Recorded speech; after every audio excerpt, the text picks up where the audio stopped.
Vâng, hello Thiên Hải xin chào tất cả các bạn nhé. Đó, hôm nay là mình có đi vào rừng các bạn ạ.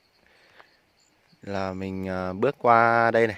Đó, này mình bước qua kia đây là mình phát hiện ra một tổ chim các bạn này. Là mình vừa thấy là con mẹ nó bay ra các bạn.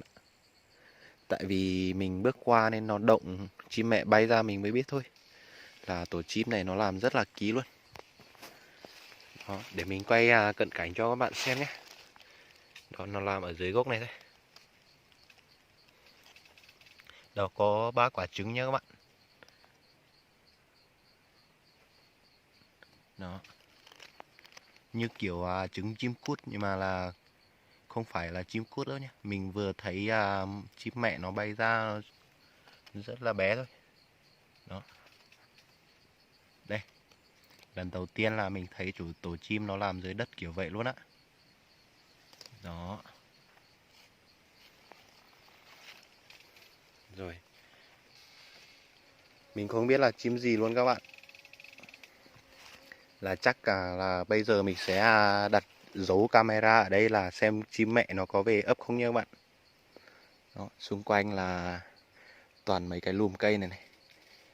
Mấy cái lá này rất là khó nhìn nhé. Vâng, chào bạn nhé. Mình đã đặt camera kiểu vậy nhé các bạn. Bây giờ thì đợi chim mẹ nó về ấp trứng là xem là chim gì nha các bạn. Mình rất là tò mò luôn. Các bạn cùng chờ xem nhé.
tất cả các bạn nhé. Mình vừa coi lại cái video là có một con chim rất là lạ, là nó về ấp mà mấy quả trứng này nhé các bạn.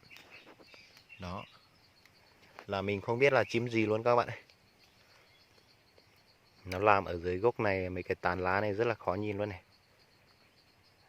Các bạn biết chim gì thì các bạn comment cho mình phía bên dưới để mình biết với nhé. Và cho tất cả các bạn cùng biết nhé. Rồi, video của mình là chắc là kết thúc tại đây thôi. Đến lúc nào nó nở thì mình sẽ quay tiếp cho các bạn xem nhé. Chào tất cả các bạn nhé.